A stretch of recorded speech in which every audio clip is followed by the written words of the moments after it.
Everyone, my name Sujit Kumar. आज हम बात करेंगे बीए इकोनॉमिक्स से जो ऑनर्स करते हैं जो स्टूडेंट, उनके लिए ऑनर्स के बाद करियर ऑप्शन क्या सब होते हैं।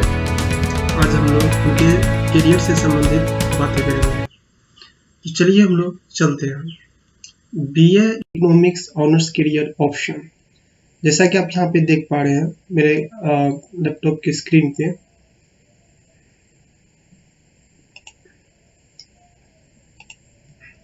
BA economics honours career option में देखिए, ऐसे स्टूडेंट जो सिर्फ ऑनर्स किए हैं, अगर वो चाहते हैं कि कुछ हम हायर एजुकेशन प्राप्त करें तो हायर स्टडी ऑप्शन में वो जा सकते हैं। जैसे कि यहाँ पे आप ये जो देख रहे हैं आप नंबर 1 में MA इन इकोनॉमिक्स, ये आपका हायर स्टडी ऑप्शन में आता है। ये जितने भी है ना 1 2 3 4 5 6, ये 6 जो है आपका इसमें आ जाता है हायर स्टडी ऑप्शन।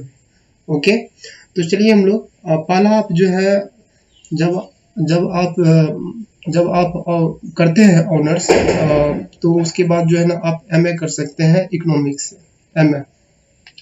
MA कर सकते हैं इकोनॉमिक्स से। और दूसरा इसमें आ जाता है आपका MA इकोनॉमिक्स तो कर ही सकते हैं, दूसरा में आप MSc इन इकोनॉमिक्स से भी कर सकते हैं। MSc इन इकोनॉमिक्स में क्या होता है कि थोड़ा टेक्निकल, थोड़ा ज़्यादा इसमें पढ़ना पड़ता है, बट इसमें भी बहुत अच्छे करियर हैं। तीसरा नंबर में आ जाता है M.Com। तो ये कॉमर्स वाले भी स्टूडेंट करते हैं, लेकिन इसमें जो है आप लोग भी कर सकते हैं M.Com में। M.Com के फील्ड में भी अपना करियर बना सकते हैं। नेक्स्ट इसमें आता है फोर्थ नंबर में आता है इसमें MBA PGDM। यहाँ पे मैनेजमेंट के सेक्टर में भी आप अपना करियर बना सकते हैं। 2 साल का MBA होता है, यानी तो आप PGDM भी कर सकते हैं। PGDM का फुल फॉर्म होता है post graduate diploma and management. ये एक तरह का डिप्लोमा कोर्सेज है, आप इसको भी कर सकते हैं। MBA करके आप जो है एक मैनेजमेंट के रूप में किसी बिजनेस में प्राइवेट सेक्टर में आप जा सकते हैं। प्राइवेट सेक्टर में और अच्छी खासा आप अर्निंग कर सकते हैं, क्योंकि आप इकोनॉमिक्स के स्टूडेंट हैं। और इस टाइप के जो स्टूडेंट होते हैं ना, वो जो है मैनेजमेंट अच्छा से कर पाते हैं। 5वां नंबर में है, अगर आपका लॉ की तरफ ज़्यादा रुझान है तो आप LLB कर सकते हैं। और LLB करके आप एक अच्छा लॉयर के रूप में वर्क कर सकते हैं। और लॉयर का, वकील का कितना बड़ा वैल्यू है अभी आपको पता ही है।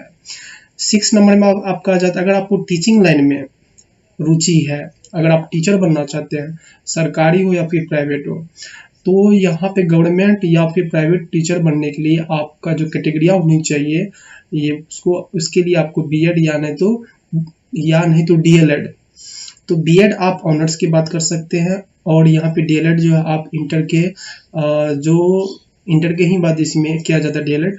तो DLEd करने के बाद क्या होता है कि आप 1 से 5 यानी कि प्राइमरी स्कूल के टीचर बनते हैं। अगर कोई ऑनर्स किया हुआ है तब वो करता है यहाँ पे DLEd, तो 1 से 5 यानी कि प्राइमरी का तो बन ही सकता है, साथ ही साथ वो 6 to 8 का भी वो टीचर बन सकता है।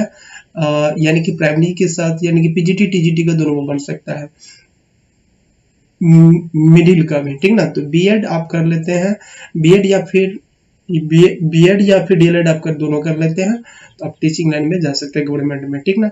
चलिए नेक्स्ट, अगर हम बात करें यहाँ पे एम्प्लॉयमेंट एरियाज की, अगर हम बात करें, ये तो था दोस्तों हायर एजुकेशन के बारे में। अगर हम यहाँ पे एम्प्लॉयमेंट एरियाज, अगर आप चाहते हैं कि नहीं हम जो है BA करके ही जॉब लें और मनी स्टार्ट कर दें अर्निंग, तो इस तरह का अगर मन में आपको दिमाग में आता है, तो चलिए, तो इसमें पहला इसमें आ जाता है आपका ऐसे एरिया जिसमें आपको जॉब लग सकती है। जैसे कि आप जा सकते हैं, ऐसे सेक्टर है जिसमें आप जाके अपना अर्निंग कर सकते हैं। जैसे कि पहला सेक्टर आपका इसमें आ जाता है इंश्योरेंस सेक्टर। जी हाँ, बीमा। इंश्योरेंस सेक्टर में बहुत सारी ऐसी कंपनी है, मतलब कि बीमा कंपनी है जिसमें इसमें जो है एक अच्छा इकोनॉमिक्स वाले स्टूडेंट को हायर करके किया जाता है प्राइवेट सेक्टर में भी। तो आप इंश्योरेंस सेक्टर में जाकर के अप्लाई कर सकते हैं और उसमें आप अच्छी खासी आप जॉब पा सकते हैं। दूसरा इसमें आ जाता है बैंकिंग एंड फिनेंस सेक्टर। जी हाँ, banking and finance sector now days में जो बहुत बड़ा वाइडली ये हो रहा है, काफ़ी विस्तृत हो रहा है बैंकिंग, ऑनलाइन बैंकिंग और फिनेंस सेक्टर में। एक इकोनॉमिक्स वाले स्टूडेंट्स के लिए जो अच्छे पढ़ाकू हैं, जो अच्छे टैलेंटेड हैं, उन स्टूडेंट के लिए जो प्राइवेट सेक्टर में जाकर के अपना साक्षात्कार देंगे, साक्षात्कार यानी कि इंटरव्यू वो देंगे। वो अगर उसको आप पास आउट कर जाते हैं तो उनको जो है तब जाकर के प्राइवेट बैंक में जॉब होता है। अगर आप सरकारी जॉब लेना चाहते हैं बैंकिंग सेक्टर में तो उसके लिए आपको जो बैंक पीओ, बैंक क्लर्क सबको जो वैकेंसीज निकलती है उसके जरिए से आपको जाना होगा, जिनके लिए आपको मैथ, रीजनिंग, जीके सारा चीज आपको इंग्लिश स्ट्रॉन्ग करना पड़ेगा और उसमें कॉम्पिटिटिव एग्जाम देना होगा, तभी आप जाकर के बैंकिंग सेक्टर में जा सकते हैं। तीसरा इसमें आ जाता है एजुकेशन एंड रिसर्चर, सॉरी मतलब कि एजुकेशन एंड रिसर्च। तो रिसर्च के देखिए यहाँ पे शिक्षा और शिक्षा के क्षेत्र में आप जाकर के बहुत सारा चीज वहाँ पे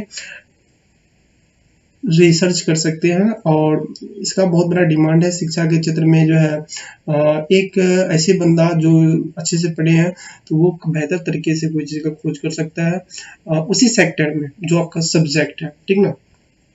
नेक्स्ट इसमें आ जाता है आपका फोर्थ नंबर में स्टॉक मार्केट। स्टॉक मार्केट अभी के डेट में नाउ डेज जो सेबी जो security exchange board of India, जो मुंबई में सबसे पुराना stock exchange board of India है, तो उसमें आपका स्टॉक मार्केट का यहाँ पे मीनिंग आ जाता है कि स्टॉक मार्केट में भी शेयर से लेकर के डिवेंचर तक सब में जो है ना आप बहुत सारा चीज कर सकते हैं। प्राइवेट सेक्टर में स्टॉक मार्केट में अपना करियर बना सकते हैं। बहुत सारे ऐसे स्टूडेंट्स हैं जिन्होंने स्टॉक मार्केट में अपना बहुत बेहतरीन करियर बनाया है और लाखों रुपया वो कमाते हैं। 5वां में आ जाते हैं इसमें ministry of economics affair. 6 number में आता है planning commission of India. 7 number में आता है नेशनल सैंपल सर्वे और 8 नंबर में आता है इंडियन इकोनॉमिक सर्वे। जी हाँ, आपको हम यहाँ पे बता दें 5 नंबर में जो दिया हुआ है मिनिस्ट्री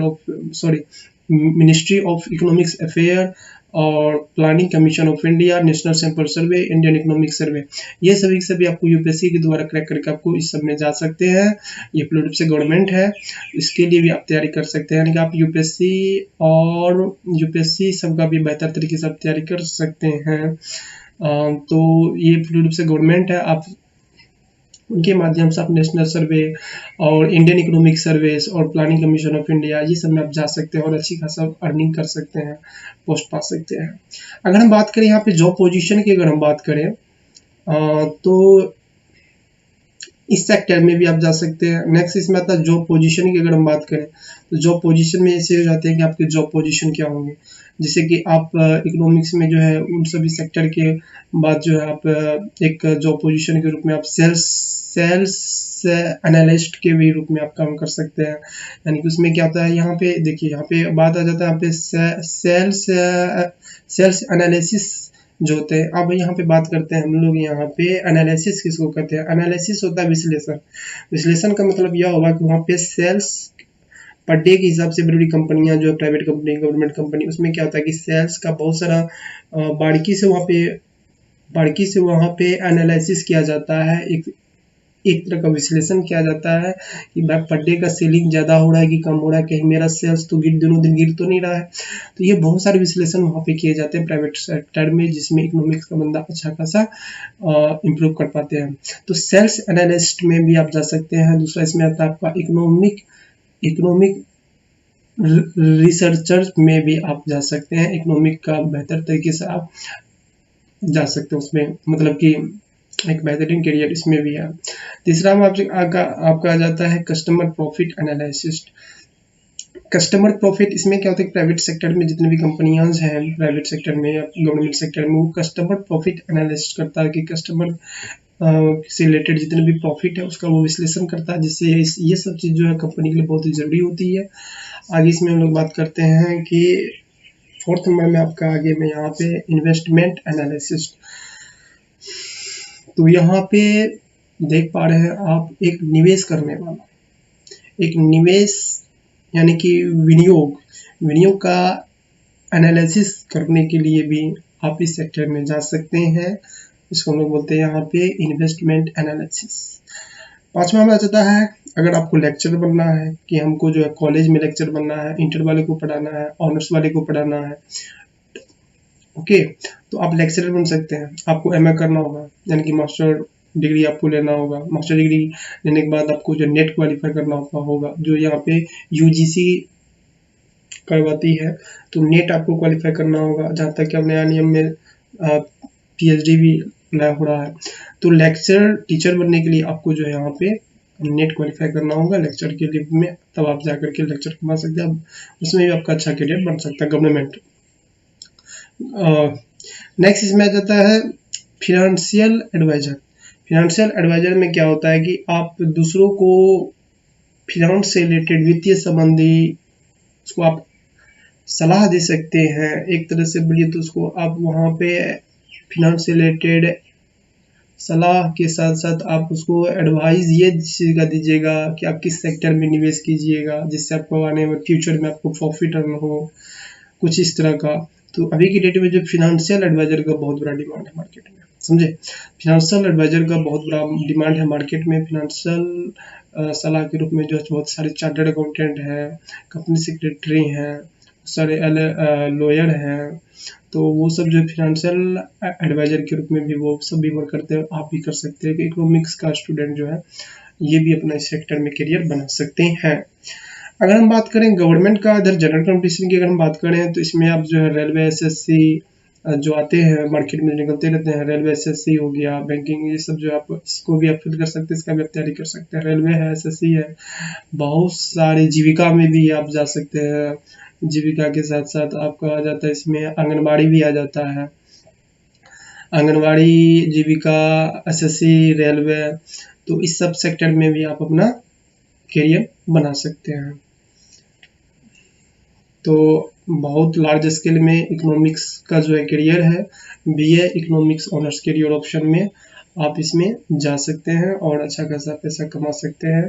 इसीलिए आप इस भ्रम में मत रहिए कि बीएस इकोनॉमिक्स करने के बाद करियर नहीं है। जी हाँ, लॉट्स ऑफ करियर है, बस अगर ज़रूरत है तो वो है स्टूडेंट को अपने अंदर झांकने की और स्टूडेंट को मेहनत करने की और स्टूडेंट को मार्केट का नॉलेज रखने का, और मार्केट में प्रेजेंट टाइम में मार्केट में क्या हो रहा है इस चीज़ को अप्लाई करना, इस चीज़ को देखना है और प्रैक्टिकली रहना है। इकोनॉमिक्स से पढ़ने से नहीं होगा, इकोनॉमिक्स पढ़ करके उसको मार्केट में अप्लाई करना होगा और मार्केट का जो होता है आप उस चीज़ को देखिए। और इकोनॉमिक्स में अगर करियर की बात, ये जितना भी हम बात किए हैं ना, तो ये तो लगता होगा कि स्टूडेंट को जी हाँ ये तो सिर्फ कागजी है, जी नहीं। अक्सर स्टूडेंट वही सक्सेस कर पाते हैं जो इकोनॉमिक्स पढ़ता है और उसके बाद जो है न्यूज़पेपर पढ़ता है। न्यूज़पेपर यानी कि बिजनेस से रिलेटेड और इंडिया से रिलेटेड प्रत्येक कंट्री का, वहाँ का आर्थिक स्थिति से संबंधित जो भी बिजनेस आते हैं ना, समाचार न्यूज़पेपर, आप उनको पढ़िए। तो आपको वहाँ पे क्या होगा कि प्रैक्टिकल वे में जो भी घटना घटित होता है ना, वो प्रेजेंट टाइम का एक तरह का घटना होता है, वो आपको वास्तविकता से मतलब रूबरू करवाएगा, ठीक ना। तो आप जब उसको पढ़िएगा तो उस टाइम में सरकार क्या डिसीजन लेती है, बहुत सारे ऐसे मतलब कि सिचुएशन आते हैं जिनमें जो है क्या क्या डिसीजन लिया जाता है। तो इससे क्या होगा कि आपको अपने नॉलेज को इम्प्लीमेंट करने में काफ़ी हेल्प मिलेगा, तभी जाकर के प्रैक्टिकल, जब तक प्रैक्टिकल नहीं बनिएगा तो आपको जॉब नहीं मिलेगा।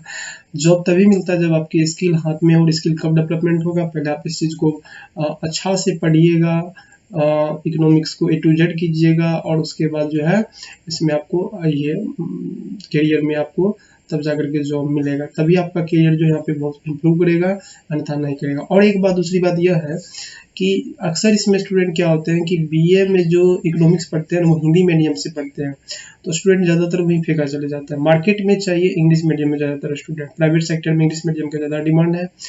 तो हम यह कहना चाहते हैं कि आप हिंदी मीडियम भी ही हैं तो कोई दिक्कत नहीं है, हिंदी मीडियम में तो जॉब है, लेकिन प्राइवेट सेक्टर में ज़्यादा ये हो जाता है आपका इंग्लिश। तो हम चाहते हैं कि आप जब भी इस सब्जेक्ट से करते हैं ऑनर्स, तो आप इंग्लिश भी अपना स्ट्रॉन्ग रखें, इंग्लिश को भी आप अपने डेली लाइफ में उसको सबमिट करें। तो इकोनॉमिक्स जब भी आप पढ़ते हैं तो उसमें ज़्यादातर आप इंग्लिश मीडियम में बोलने की कोशिश करें, इंग्लिश मीडियम में पढ़ें उसको, तब जाकर के जो है आपको जॉब जल्दी मिलेगा। Okay, thank you so much.